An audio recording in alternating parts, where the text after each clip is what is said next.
All right, guys, you've been asking this question for months. Attorney General Andrew Bailey versus his challenger, Will Scharf. Who can gun owners count on to fight for the Second Amendment as the next Missouri Attorney General? Stay tuned, guys. We're breaking this race down for you right now. Hey guys, Aaron Dorr here with the Missouri Firearms Coalition. The August 6th primary is almost here, and we're being asked by a lot of gun owners right now about this matchup between Attorney General Andrew Bailey and his challenger, Will Scharf. The question you're asking us is very simple. Who can we trust?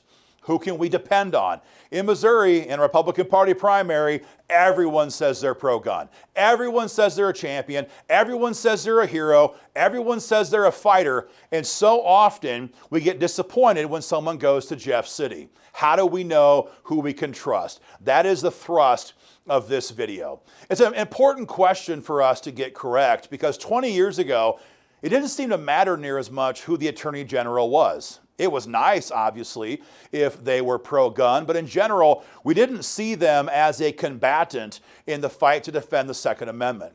But after 4 years of Joe Biden, we all know everything has changed. Attorneys general across the country these days in red states are often leading the fight for gun rights by suing Joe Biden, suing the Department of Justice, suing the ATF, defending pro-gun laws on the books, and reminding federal agencies of the limits of their power. So going forward, it is critical that here in Missouri, we have a champion who will fight to defend the Second Amendment. Now, we're not going to tell you who to vote for in this video. That's beyond the scope of our non-for-profit organization. What we are going to do, though, is give you guys facts. Because again, both these candidates claim to be pro-gun. Both these candidates claim to be a fighter, and we want you guys to know the actual facts on the ground here in Jeff City. I'm going to begin with Andrew Bailey. So for those who don't know, Andrew Bailey was appointed to be the Attorney General when Eric Schmitt was elected to the Senate roughly a year and a half ago. So for the last 18 or 19 months, Andrew Bailey has been in the office of Attorney General. And in that time, Andrew Bailey has been a relentless champion for gun owners in a whole bunch of different areas, as you're about to find out. First things first, when we passed the Second Amendment Preservation Act here in Missouri in 2021, which told Joe Biden you can't force Missouri cops to enforce federal gun control, Joe Biden went ballistic. They have sued Missouri time and time and time again trying to overturn SAPA. And for the last 18 months, Andrew Bailey has led the fight to defend the Second Amendment Preservation Act in federal court. Every time that the attack came, Bailey and his office rose up to the challenge and fought back. We are currently in the Eighth Circuit right now waiting for an answer from that court on whether or not they want to uphold SAPA. If they do, we win. If they don't, we kind of win then as well because we get a chance then to go to the United States Supreme Court and hopefully have Clarence Thomas weigh in and forever settle this dispute when it comes to the Second Amendment Preservation Act. That's been a real big effort from the AG's office. But over the last year or so, as you guys probably know, Joe Biden unilaterally, by executive order, banned pistol braces. Roughly 40 million Americans own a pistol brace, and Biden just said one day, he just grabs his pen and says, these are now illegal. If you have it attached to your firearm, you're a felon. Immediately, Andrew Bailey sued Joe Biden in federal court with other attorneys general. And as you probably heard 4 or 5 weeks ago, they won big as the Fifth Circuit said this law, it's a rule, not a law, is not constitutional. It bypassed the Congress. It's completely arbitrary, and they struck it down. So the pistol brace issue, which Joe Biden tried to mandate by executive action, Andrew Bailey and his friends destroyed that issue in federal court. That was a huge win for gun owners. We should also point out, though, that recently, and you're going to love this, Letitia James, the Attorney General in freaking New York State, gathers a couple dozen of her blue state attorneys general to send a letter to the Biden White House demanding that Biden use the power of the federal government to crack down on the Lake City ammo manufacturing plant here in Independence, Missouri. For those who don't know, Lake City is a government contractor, in many ways owned by the government, but they're free to sell ammo to the civilian market. I love buying and shooting Lake City ammo because it always goes bang. It's the good stuff.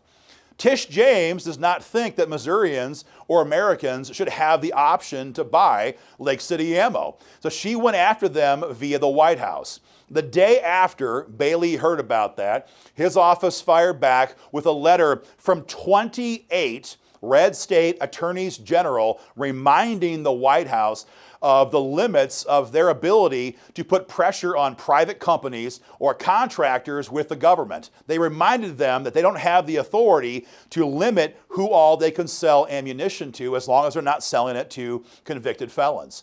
Biden, who was very close to ordering Lake City Ammo to stop selling 5.56, backed away from that plan because Andrew Bailey rose up to that occasion.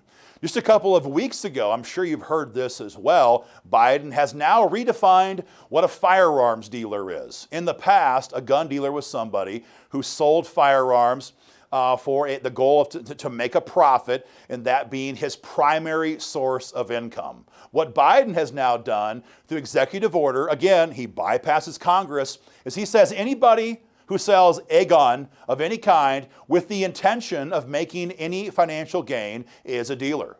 So if you sell an AR-15 to your buddy, your brother, your next door neighbor, guy you've known for 40 years, and you bought it 10 years ago for $500, and these days you sell it to him for $1,200, under Joe Biden's definition, you are a dealer. And if you don't treat that sale as a dealer treats their sales, you'd be facing felony charges. What it does is it takes 2/3 of the tables we see at a gun show here in Missouri, and it takes them off the line because most people at a gun show are just private citizens who are about to retire, and they're selling off their collection, downsizing, because their wife has been nagging them to do that for a very long time. Most of us know who we are, right? And so Biden's redefinition, again, completely unconstitutional, would make all these people felons or force all of them to stop selling their firearms. Just in the last couple of weeks, AG Bailey sued Biden again over this. That lawsuit was just filed, so we're going to be some time before we get to a resolution on that. But again, a strong showing from Attorney General Bailey.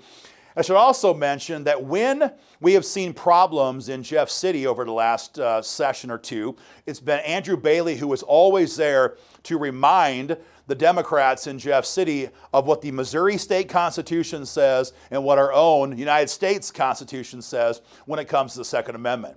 Last session, Representative Windham tried to pass a bill that would require every Missourian to submit a list of firearms that we own to the Attorney General's office every 12 months under threat of civil sanction. Andrew Bailey immediately did a video telling Representative Windham and reminding everybody in Jeff City that his office is pro-gun, not anti-gun, and they would never willingly help to enforce such a tyrannical BS law. When Tashara Jones, the mayor of St. Louis, came out probably a year ago now and said she was going to ban AR-15s in St. Louis, she was going to ban 30-round mags in St. Louis, she was going to have universal background checks on firearms in St. Louis, all of which violates Missouri law. It was AG Bailey who sent a letter to her office, a shot across her bow, and reminded her, if you do this, this is illegal, and I will use the power of my office to drag you into court and force you to follow the Missouri State Constitution and the laws of the state of Missouri. So every single time that gun owners have needed Andrew Bailey for the last year and a half, he has risen to the occasion and fought for gun owners. He has kicked Joe Biden's ass in federal court over pistol braces, fighting to defend the Second Amendment Preservation Act, defend Missouri ammo manufacturers, shut down gun control in Jeff City, shut down gun control in St. Louis. Every single time he has fought like hell for gun owners here in Missouri. Now that brings up Will Scharf. Now, the good news about Will, I'll say this, is that he surveyed 100% pro-gun. Of course, so did Attorney General Bailey. So he surveyed 100% pro-gun, and we're always happy to acknowledge a candidate who surveys 100% pro-gun. The problem is that the actions from Will Scharf don't give us the same confidence on how he would act going forward. He has never held office before. We've never seen him react to the pressure of the rhinos in Jeff City, for example. We've never seen him, react to the pressure of what it would be like to be the Attorney General. His most recent, career track was a U.S. attorney for the Department of Justice, the same Department of Justice that is trying to overturn the Second Amendment Preservation Act here in Missouri.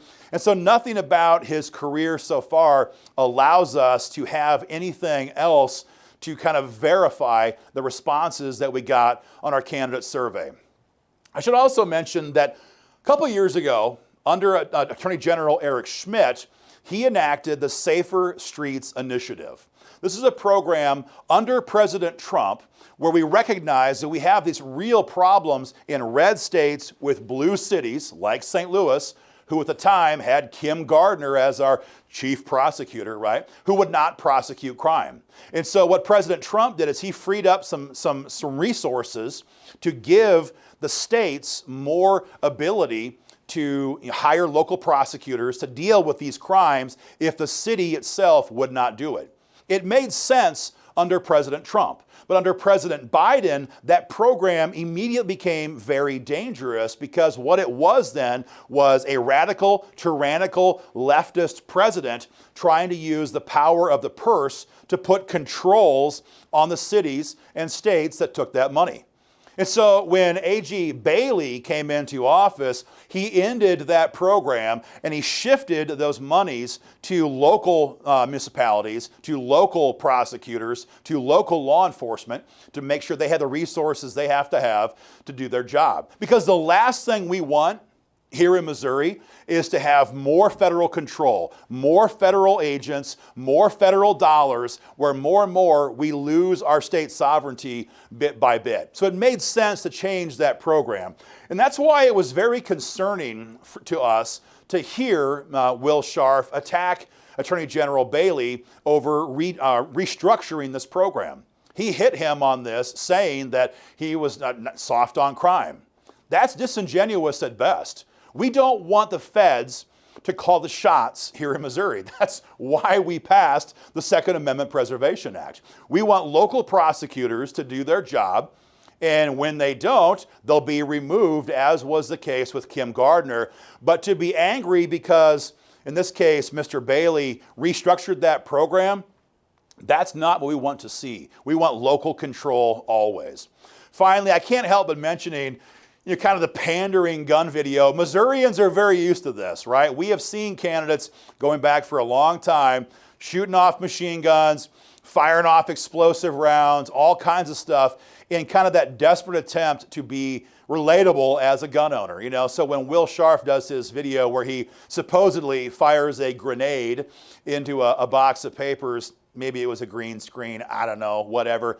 That's the kind of pandering stuff that, it's kind of cute. And it's kind of fun to laugh at. I laughed at it. I thought it was kind of fun. I'd love to shoot a grenade launcher and fire off a high explosive round. But it makes us wonder, is this person for real or not? And because of the rest of these things, it leaves us rather concerned about his actual stance when it comes to using the power of the Attorney General to fight for the Second Amendment. So guys, in conclusion, we do have a pro-gun survey from Mr. Scharf, but we have very little that backs up that with actions and deeds. And when it comes to Andrew Bailey, we have 18 months of nonstop battle on the part of Attorney General Bailey against the Biden White House, against the Democrats here in Jefferson City, against the Democrats in St. Louis, fighting in the courts, fighting with the agencies, fighting to hold the line at every single opportunity. So guys, that's our recap on this video. Again, we began this by saying, who can we trust?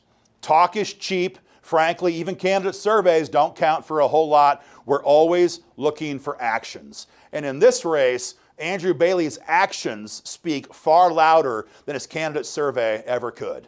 Guys, to see more race breakdowns, go to our website, go to our Twitter page, go to our YouTube channel, go to our Facebook page. There's a lot more out there, guys.